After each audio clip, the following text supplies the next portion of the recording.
Hello, welcome to flavour files. അപ്പോൾ നമ്മൾ ഇന്ന് ഉണ്ടാക്കാൻ പോകുന്നത് ഒരു അടിപൊളി ചെമ്മീൻ കറിയാണ്.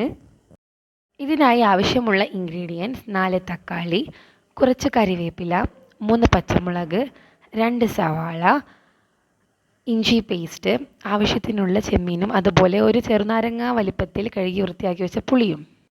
ഒരു കുക്കറിൽ 4 ടേബിൾ സ്പൂൺ ഓയിൽ ഒഴിച്ച് നമ്മൾ എടുത്തു വെച്ചിരിക്കുന്ന സവാള അതിനകത്തോട്ട് ആഡ് ചെയ്ത് വഴറ്റി കൊടുക്കുക.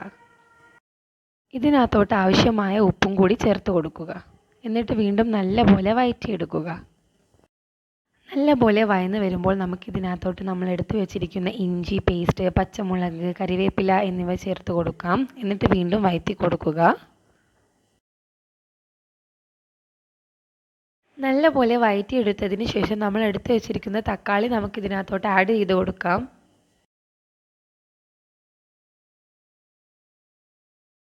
നല്ലപോലെ മിക്സ് ചെയ്ത ശേഷം നമുക്കിതിനകത്തോട്ട് എടുത്തു വെച്ചിരിക്കുന്ന പുളി ചേർത്ത് കൊടുക്കാം.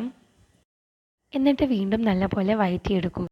അതിനുശേഷം 2 ടീസ്പൂൺ മുളക് പൊടി, 1/2 ടീസ്പൂൺ മഞ്ഞൾപ്പൊടി, 1/2 ടീസ്പൂൺ ചിക്കൻ മസാല എന്നിവ ചേർത്ത് കൊടുക്കാം.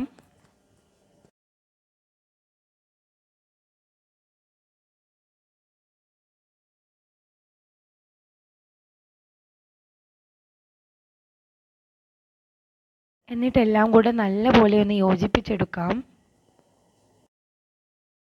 നല്ലൊരു ക്രീമി കൺസിസ്റ്റൻസി ആയതിനു ശേഷം നമുക്കിതിനകത്തോട്ട് കഴുകി വൃത്തിയാക്കി വെച്ചിരിക്കുന്ന പ്രോൺസ് ആഡ് ചെയ്ത് കൊടുക്കാം. എന്നിട്ട് നല്ലപോലെ ഒന്ന് മിക്സ് ചെയ്തെടുക്കാം. അതിനുശേഷം 1.5 കപ്പ് തിളച്ച വെള്ളം നമുക്കിതിനകത്തോട്ട് ഒഴിച്ചു കൊടുക്കാം. എന്നിട്ട് വീണ്ടും നല്ലപോലെ ഒന്ന് ഇളക്കിയെടുക്കാം. അതിനുശേഷം കുക്കർ അടച്ച് വെച്ചൊരു 3 വിസിലിന് ഇത് വേവിച്ചെടുക്കാം. അപ്പോൾ നമ്മളുടെ അടിപൊളി ചെമ്മീൻ കറി ഇവിടെ റെഡി ആയിട്ടുണ്ട്. അപ്പോൾ എല്ലാവരും ഒന്ന് ട്രൈ ചെയ്ത് നോക്കുക. വീഡിയോ ഇഷ്ടമായാൽ ലൈക്ക് ചെയ്യുക, കമൻറ്റ് ചെയ്യുക, ഷെയർ ചെയ്യുക. ആദ്യമായിട്ട് കാണുന്നവരാണെങ്കിൽ ഒന്ന് സബ്സ്ക്രൈബ് ചെയ്യുക. And thank you for watching.